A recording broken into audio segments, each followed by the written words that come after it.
Good evening. How's everybody doing? Great to be learning with you on a Wednesday, Yom Revi'i. Let's light up the darkness. Who's in the house? On a Wednesday, Renee in Indiana, Bill in Missouri, Guy in Ohio, Sharon in New Jersey, Lucy in Minnesota, Joe in the Inland Empire, Bella in Florida, Shandora in the Bronx, Yehud in South Carolina, Nancy in North Carolina, Steven is at a baseball game in Sanford, Maine, and he'll watch the replay later.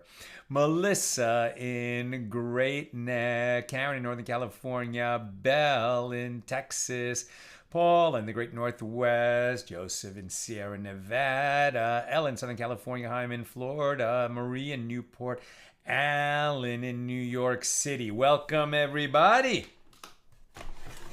Fascinating daf today. Continuing our journey through Tractate Avoda Zara, the 27th volume of the Talmud. Tonight, opening Mishna number 6 here in chapter 3. Mishnah 6. With regard to the law in the case of the Gentiles who worship the mountains and the hills. So committing idolatry, and the object of their worship is mountains and hills. The mountains and hills are permitted, right? The fact that they worship them isn't going to render this mountain or this hill prohibited for a Jew to benefit from. He can farm on it, he can hike on it. He can benefit from it even though an idolater, made that mountain the object of his idolatry. But what is upon them is forbidden. It is not prohibited to derive benefit from the mountains and hills themselves, and they can be used for planting, harvesting, and the like. But if idolaters coated them with gold or silver, it is prohibited to derive benefit from the coating. As it is stated, the graven images of their gods you shall burn with fire. You shall not covet the silver or the gold that is on them, nor take it for yourself, lest you be snared by it, for it is an abomination to the Lord your God.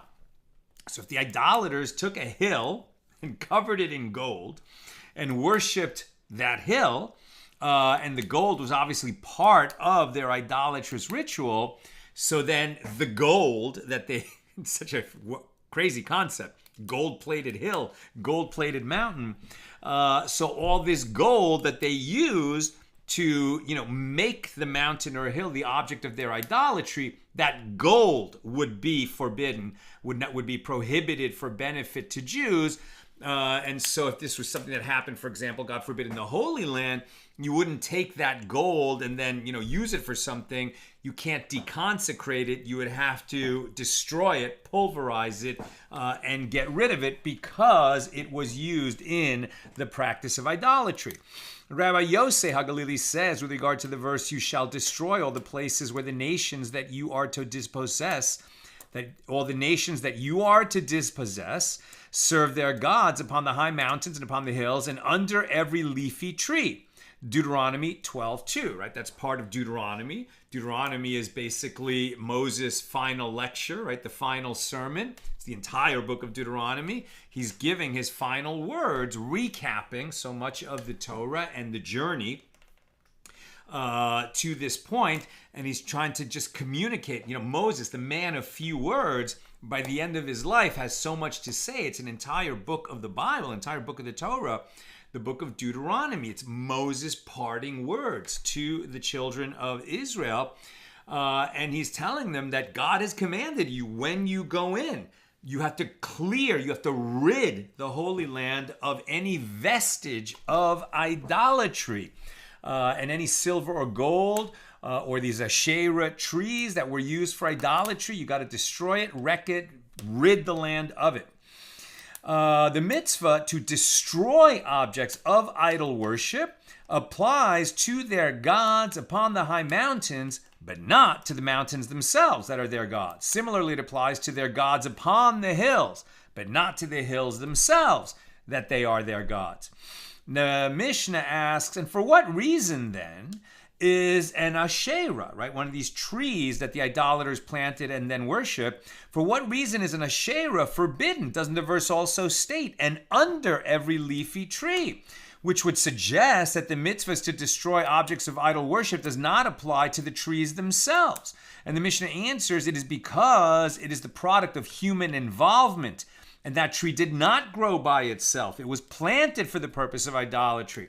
And the law is that anything that is the product of human involvement is forbidden. Like the fact that they worship the mountain, they didn't create the mountain. God created the mountain, and then they came along and worshipped it. So that's not going to render the mountain prohibited. But if they planted a tree in order to worship it, then we're going to tear down that tree. We're talking about the children of Israel entering the land of Israel.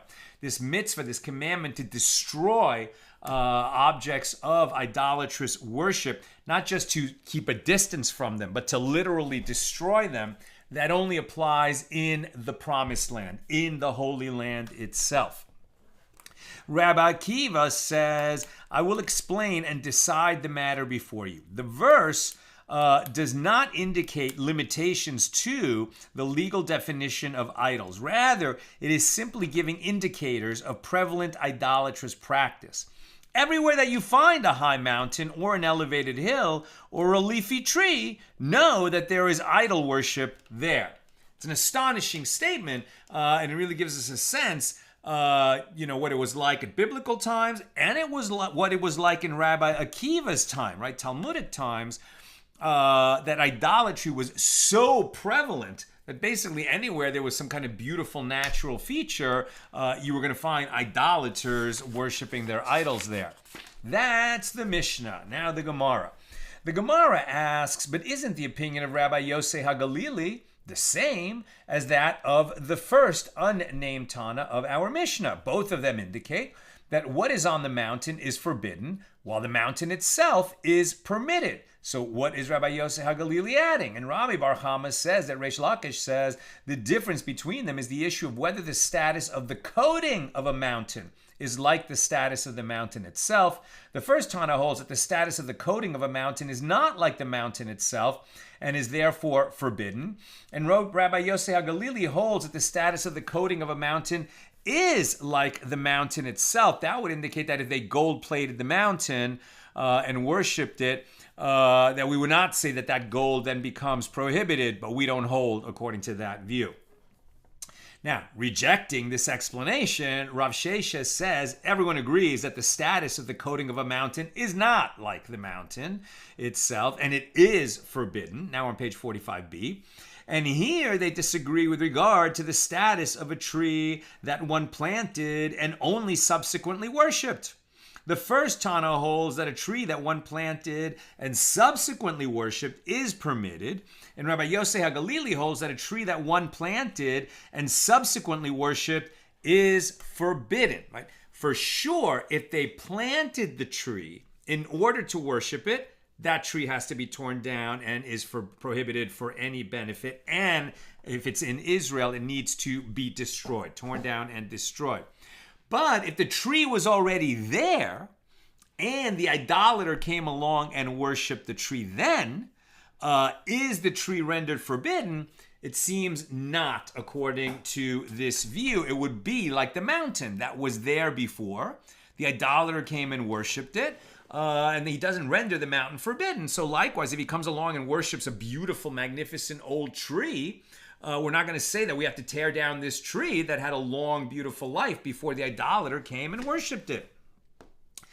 The Gemara asks, from where does Rav Sheshes infer that Rabbi Yosei HaGalili holds that such a tree is forbidden, right? One that was planted already and then the idolater worshipped it? It is from the fact that the Mishnah teaches in the last clause, for what reason is an asheira forbidden? It is because it is the product of human involvement.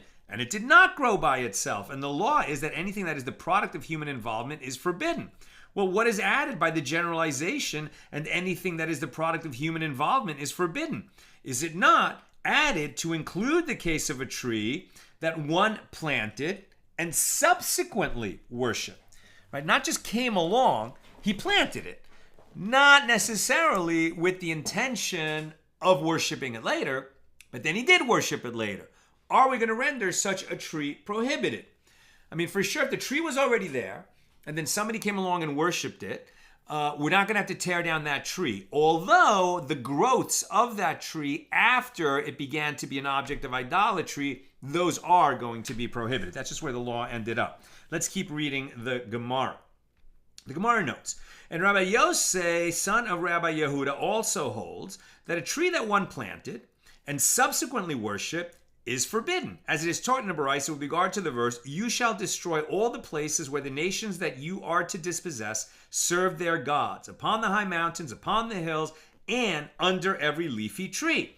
So Rabbi Yosei, the son of Rabbi Yehuda, says, from that which is stated in the verse, you shall destroy their gods upon the high mountains, from which the sages derived, but not the mountains themselves that are their gods, and you shall destroy their gods upon the hills, but not the hills themselves, if they are their gods.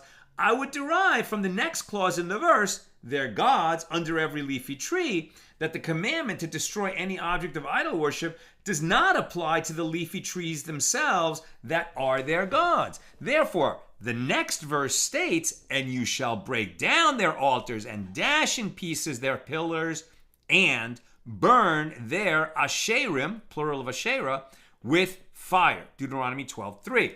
So even a tree that was worshipped only after it was planted would become forbidden according to this view. So rather, if the trees themselves are forbidden, why do I need the phrase under every leafy tree? That phrase comes to teach a law in accordance with the opinion of Rabbi Akiva. As Rabbi Akiva says, I will explain and decide the matter before you. Everywhere that you find a high mountain or an elevated hill or a leafy tree, know that there is idolatry there. Now, from the fact that Rabbi Yosef, the son of Rabbi Yehuda, does not derive from the phrase under every leafy tree that a tree that was planted and only subsequently worshipped is still permitted, it is apparent that he holds that such a tree is forbidden. This is consistent with the opinion that Rav Sheshes ascribes to Rabbi Yosef HaGalili. So the Gemara asks, and as for the rabbis, so now we're distinguishing from that minority opinion and going over to the majority opinion. And as for the rabbis who maintain that the tree that was planted and subsequently worshipped is permitted, right? So likening a tree that already existed to a mountain that already existed. So what do the rabbis, the majority, what do they do with this verse? And burn their asheirim with fire. And the Gemara answers, this verse is necessary with regard to the law of a tree that was initially planted for that idolatrous practice, which must be destroyed and from which deriving benefit is prohibited. And interestingly, if an idolater planted that tree with the intent that it be for idolatry, but never got around to worshiping it, this law would still apply. The Gemara asks, but doesn't Rabbi Yosef, the son of Rabbi Yehuda, also require the phrase to teach this? The Gemara answers, indeed he does. Rather, from where does he derive that a tree that one planted and subsequently worshipped is forbidden? He derives it from the following verse. But so shall you deal with them. You shall break down their altars and dash in pieces their pillars and hew down their asheirim and burn their graven images with fire. That verse being Deuteronomy 7:5, different location. Now, which is the tree whose trunk is forbidden, but its root is permitted, as the verse instructs one to hew it down, right? If you cut down, you're going to leave the trunk, or the stump, rather. Now, which is a tree whose trunk is forbidden, but its root is permitted, as the verse instructs to hew it down? You must say that it is referring to a tree that one planted and subsequently worshipped. Meaning when he planted it, it was not with the intention to worship it, but then he did. So the Gemara asks how that verse can be the source of the ruling of Rabbi Yosef, the son of Rabbi Yehuda, for deeming forbidden a tree that was planted and only later became an object of worship. But doesn't the Baraisa state that he adduces the derivation prohibiting worshipped asheira trees from the verse, and you shall break down their altars and dash in pieces their pillars and burn their asheirim with fire? So the Gemara answers, by deriving this law from the verse and burn their asheirim with fire, Rabbi Yosef, the son of Rabbi Yehuda, is speaking, utilizing the style of, if it were not stated. What does this mean? If the verse, burn their asheirim with fire, were not stated, I would have said that the verse, and hew down their asheirim, is referring to a tree that was initially planted for the purpose of idolatry. Now that it is written, and burn their asheirim with fire, then the other verse, and hew down their asheirim, right? What is it? Which is it? Right? Because there seems to be two commands. You have to burn their asheirim, or you have to cut down their asheirim. Which is it? Is they have to cut it down and then burn it? Doesn't sound like that's what it's saying. So how does he explain it? But now that the Torah does write and burn down their asheirim with fire, then hew down their asheirim is rendered superfluous, and therefore it is available for a different interpretation. What is that? Therefore, it is consequently interpreted as referring to a tree that one planted and subsequently worshipped. Therefore, it is ultimately this latter verse that serves as the source for the implied ruling of Rabbi Yosef, the son of Rabbi Yehuda, that it is prohibited to derive benefit from such a tree. Right? So he's saying that he has two different verses. One of them is for, if an idolater planted a tree in order to worship it, and then he worshiped it, you have to burn that in the fire. If there was a tree and an idolater came along and worshipped it, you have to cut that down. Right? So that's how Rabbi Yosef reads those two verses. But that's the minority view. And the Gemara asks, and as for the rabbis, what do they do with this verse and hew down their asheirim? And the Gemara answers, the verse is written in order to teach a law in accordance with the statement of Rabbi Yehoshua ben Levi.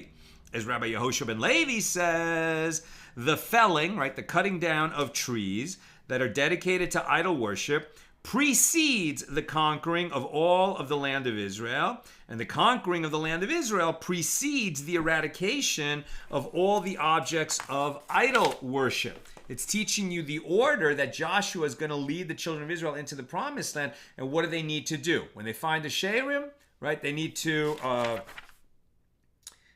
cut that down. Then they, because they can't spend so much time eradicating idolatry, they're going to go in there, fight a war. When they come across one of these trees, they got to cut it down. Then they do that whole war, the wars of conquest, get rid of the death cult, child sacrificing idolaters that were occupying the promised land back then. And then once it's time, there's peace in the land, it's time to settle the land, then they have to go about and diligently seek out every object of idolatry in the land and destroy that. As Rav Yosef teaches a Baraisa, the verse states, and you shall break down their altars and dash in pieces their pillars and burn their asheirim with fire. And Rav Yosef explains this verse, and you shall break down their altars and leave them, as the Torah does not prescribe that they be burned, and dash in pieces their pillars and leave them. And the Gemara asks, but does it enter your mind that the Torah is instructing one to leave them alone? You just tear down the idolatrous altars and then you just leave that ruin right there? How could the Torah be saying that? Doesn't an object of idol worship require burning, absolute destruction? As it says at the end of the verse, and burn their asheirim with fire. So Rav Huna says, pursue the enemy and then return to burn them, what I said before. Meaning, first smash their objects of idolatry, then conquer the land, and then return and burn the smashed items. The Gemara asks, and from where does Rabbi Yosef, the son of Rabbi Yehuda, derive this opinion about the order of priorities in the process of conquering Eretz Yisrael? And the Gemara answers, he derives it from the verse, you shall destroy all the places where the nations that you are to dispossess serve their gods, upon the high mountains and upon the hills and under every leafy tree. And from the double verb form of the directive, you shall destroy, right, one of these doubled verbs that we find in the Torah, abed te abedun, right? That's really the same root repeated, where we would normally translate that as you shall indeed destroy, or verily you shall destroy. But really it's you shall destroy, right? It's an emphasis.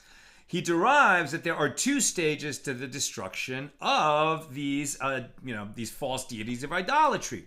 First, destroy them, abed, i.e. smash them, then go conquer the land, and only afterward you shall destroy, te abedun, them completely, i.e. burn or eradicate them. So the Gemara asks, and what do the rabbis derive from the double verb? And the Gemara answers, the double verb is necessary to teach that when one deracinates an object of idol worship, he needs to root out all traces of it. And the Gemara asks, and from where does Rabbi Yossi, the son of Rabbi Yehuda, derive the obligation to root out all traces of idolatry? And the Gemara answers, he derives it from the verse, and you shall break down their altars, dash in pieces their pillars, and burn their asherim with fire, and you shall hew down the graven images of their gods, and you shall destroy their name out of that place.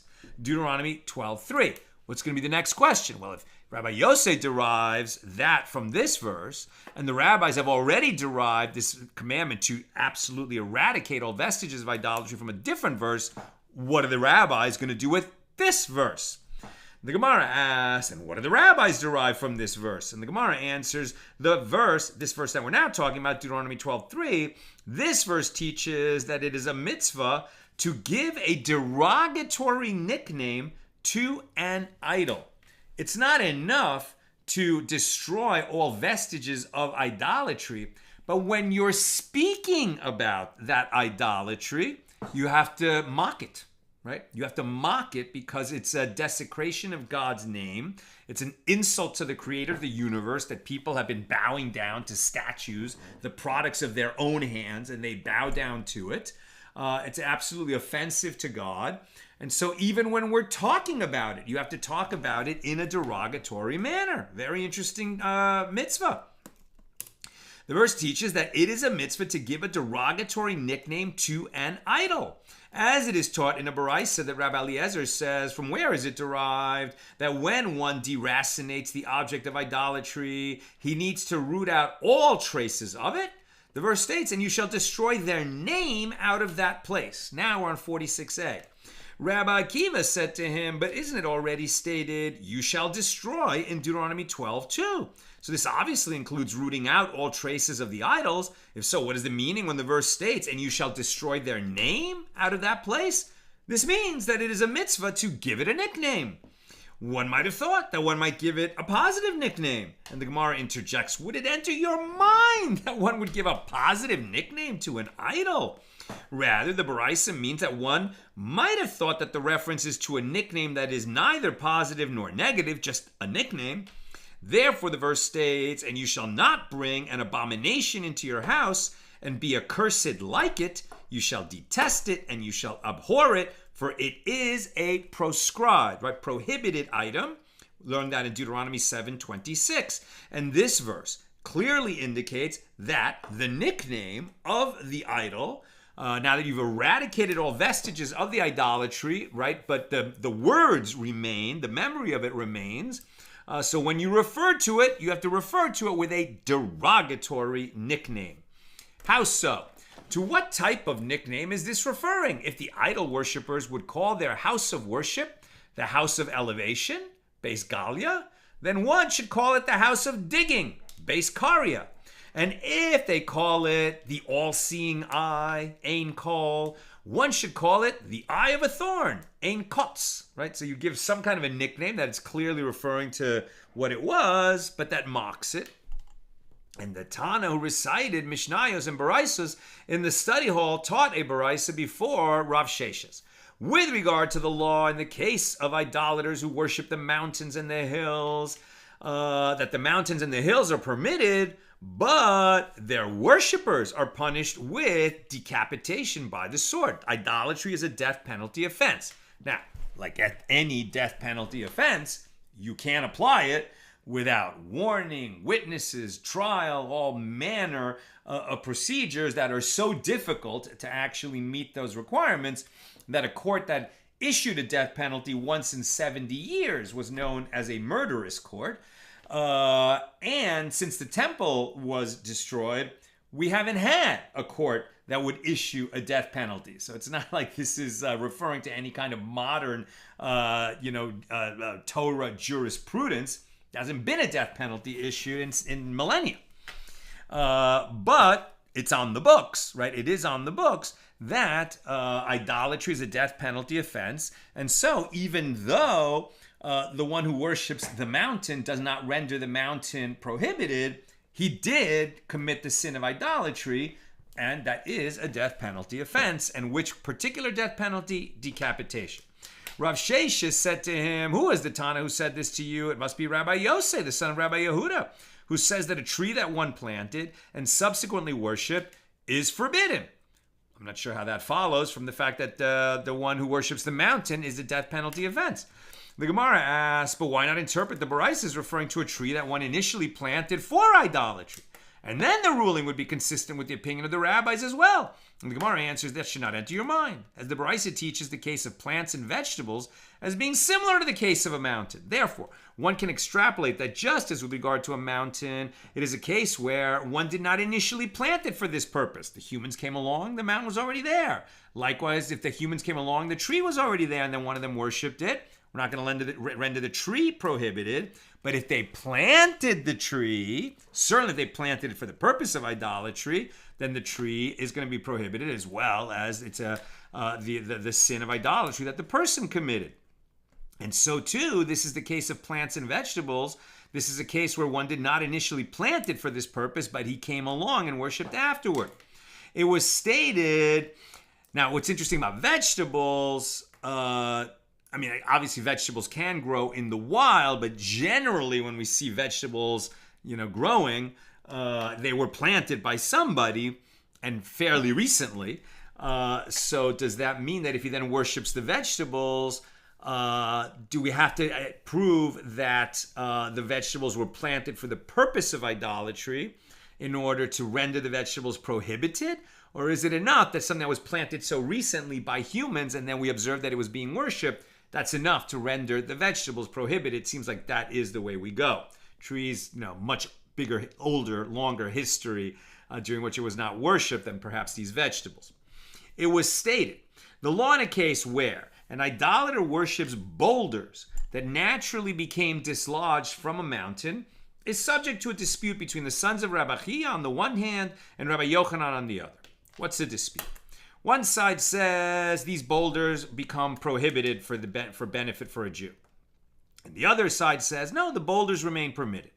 So the Gemara asks, what is the reason for the one who says that the boulders, which some idolater worship, would remain permitted for a Jew to benefit from? And the Gemara answers, the status of the dislodged stones is still like the status of the mountain itself, just as in the case of a mountain, it is not the product of human involvement, and therefore it is permitted to derive benefit from it even after it is worshipped. So too, these boulders, which are not the product of human involvement, are permitted.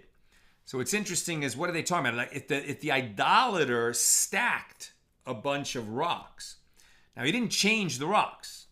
God made the rocks ages and ages ago. The idolater came and made a stack of rocks. So does he then render the rocks prohibited?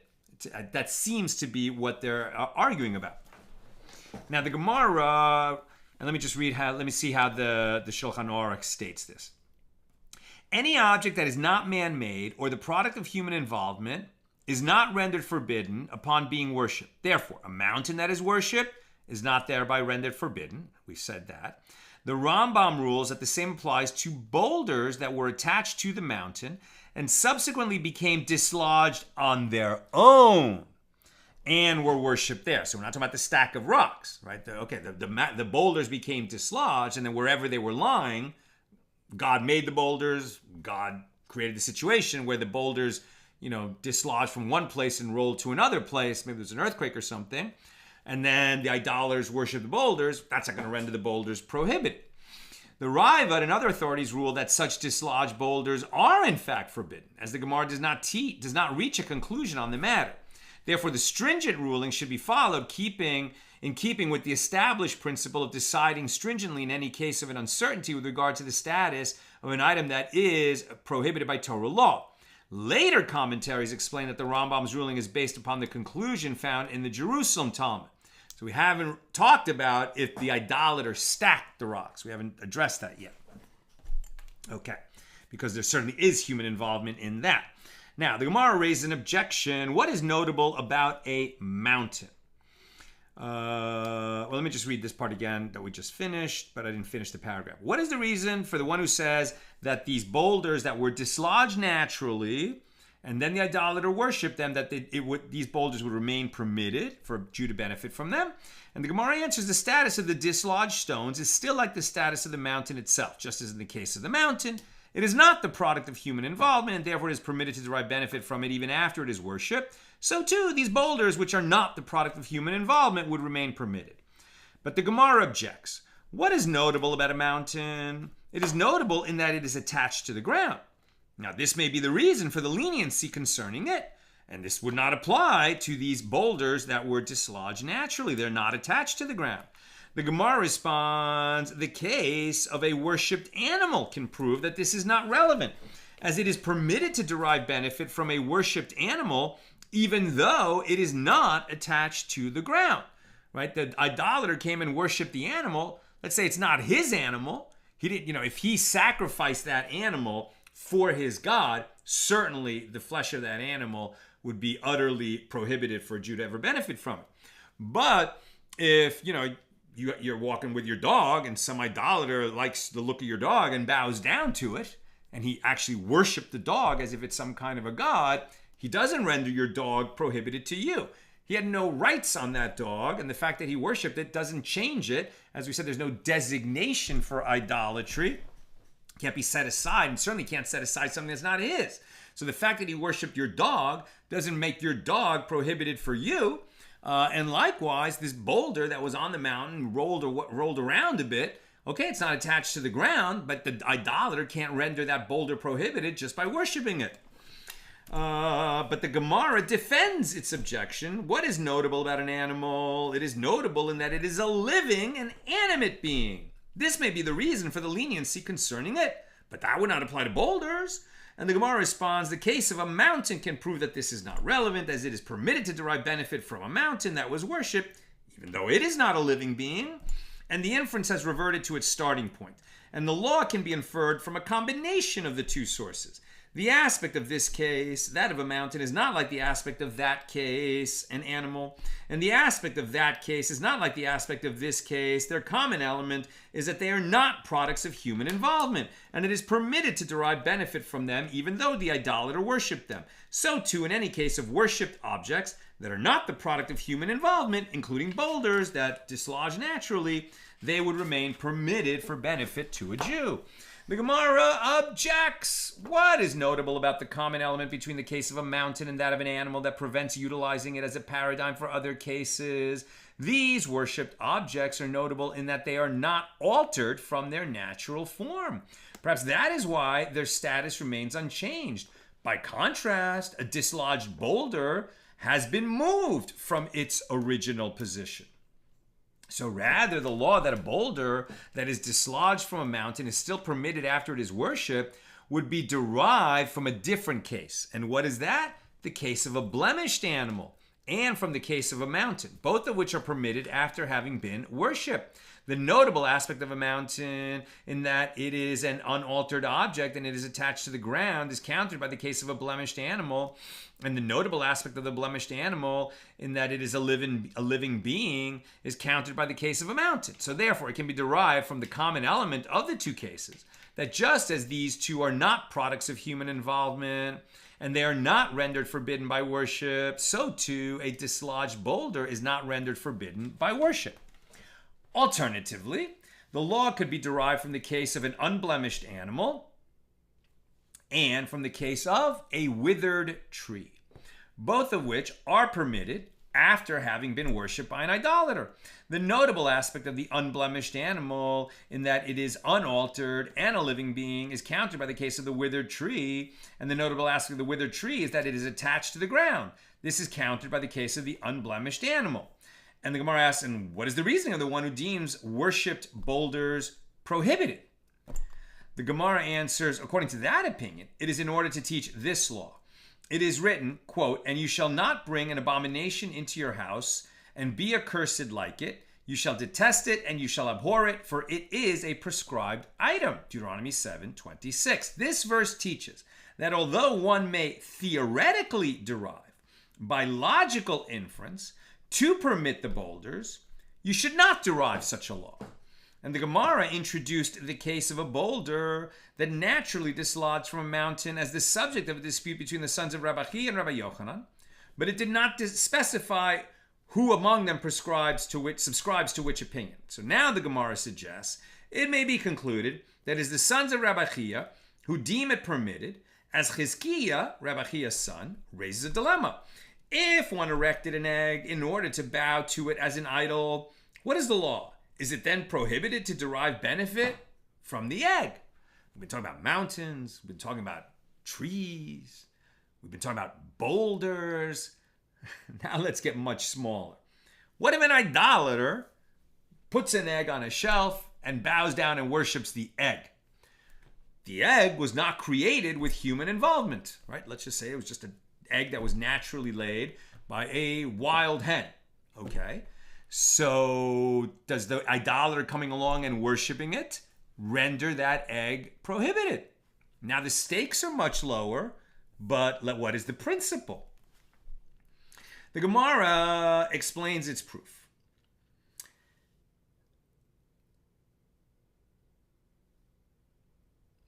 It enters your mind that this dilemma is referring to a case where one erected an egg in order to bow to it, and he then bowed to it. Okay, so he set up the egg for idolatry, and then he bowed to it. Okay, and he raised a dilemma as to whether the erecting of the egg, right, the fact that he placed it in such a situation, like, you know, on its end, right? So he created a little stand for it, or he made a little crack in the base so that it would stand, right? So he erected the egg for the purpose of idolatry, and then he bowed to it. So he raised the dilemma as to whether this erecting of the egg is considered a significant act of human involvement that renders the egg forbidden as an object of idol worship, or whether it is not considered a significant act of human involvement. The human didn't create the egg, but if he now erects the egg, right, stands it up for the purpose of idolatry, is that going to render the egg prohibited? This would seemingly relate to, did one make a stack of rocks and bow to it? But if he had not erected the egg, there would be no dilemma, as clearly it would not become forbidden because there was no human involvement in creating the egg. Accordingly, one can conclude from this dilemma that the sons of Rabbi Chia are the ones who deem the boulder permitted, since it is not a product of human involvement. But the Gemara rejects this proof. And I'm almost done. Questions or comments, please get them in.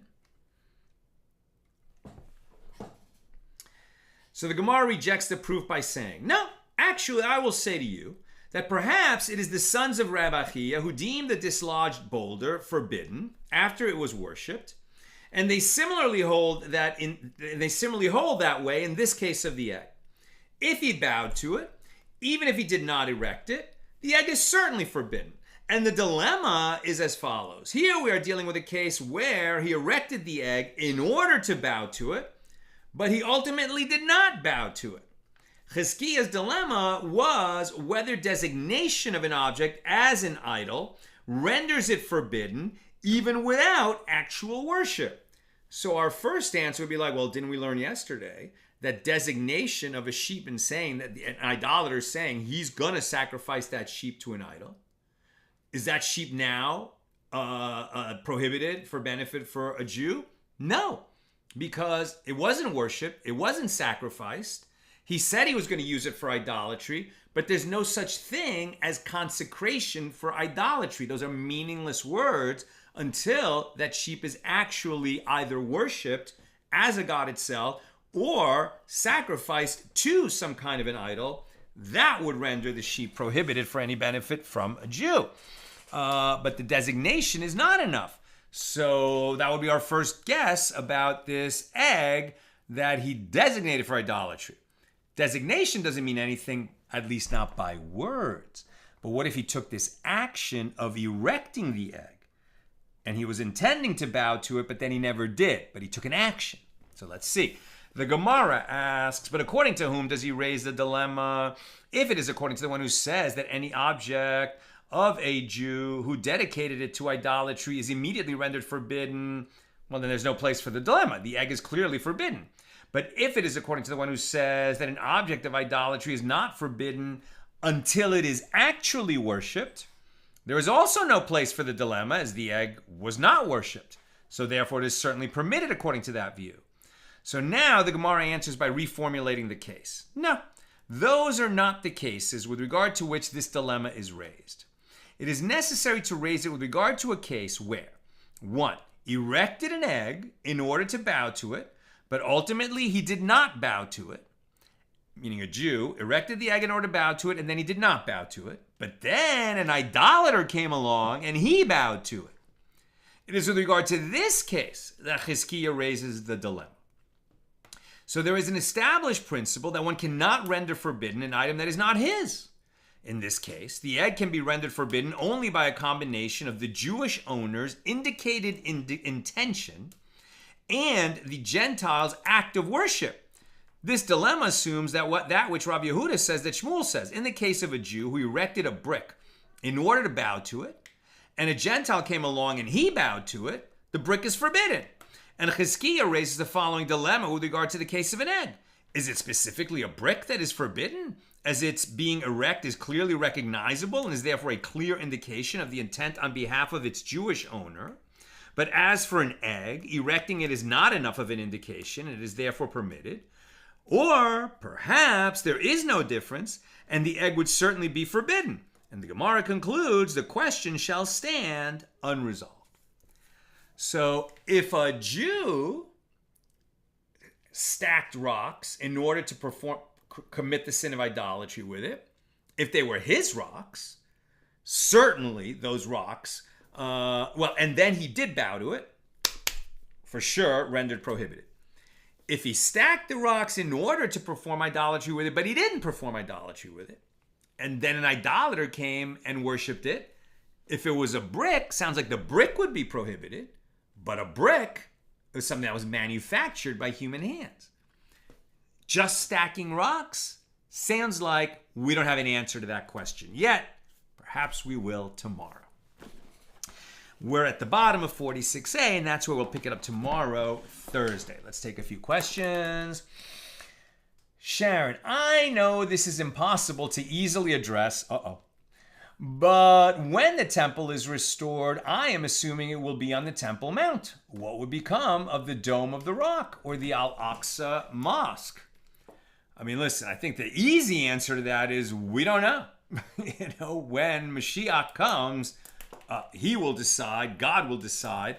But the tradition certainly holds that where will the third temple be? On the Temple Mount. If the third temple is being erected on the Temple Mount, that would sound like all the prophecies of the Torah and the truth of the Torah would be 100% proven and verified at that time. And any other religion that put a building there, seems to me like that building would go away. But who can say? That's what it seems to me.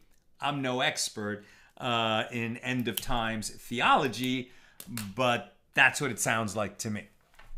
Lucy, so it is only in the Holy Land that Jews are commanded to destroy other people's idols. Yes. I didn't actually read it to you, but I read that as a note that the halacha is it's only right. It was given, that law was given by by God to Moses, to Joshua, that when you lead the children of Israel into the Holy Land, you shall, the Torah says it, right? Smash their altars, destroy the pillars, burn the asherim, etc. That's a law in the Holy Land. So there's absolutely no commandment to destroy the idols of idolaters outside the Holy Land. We just have to distance ourselves from idolatry. But in the Holy Land, the commandment is to eradicate the vestiges of idolatry. Bill, I wonder if we might frame the super prevalence of idolatry, every high hill, every leafy tree, basically every beautiful natural wonder, as evidence of the idea that idolatry is essentially a sort of misplaced behavior. Humans see a beautiful part of creation. They naturally feel a closeness to the transcendent creator in that place. But if they don't know better, if they haven't been educated in the ways of the creator, they confuse their fellow creature, the hill, the tree, the waterfall, etc., for the source of that numinous feeling. I would say exactly.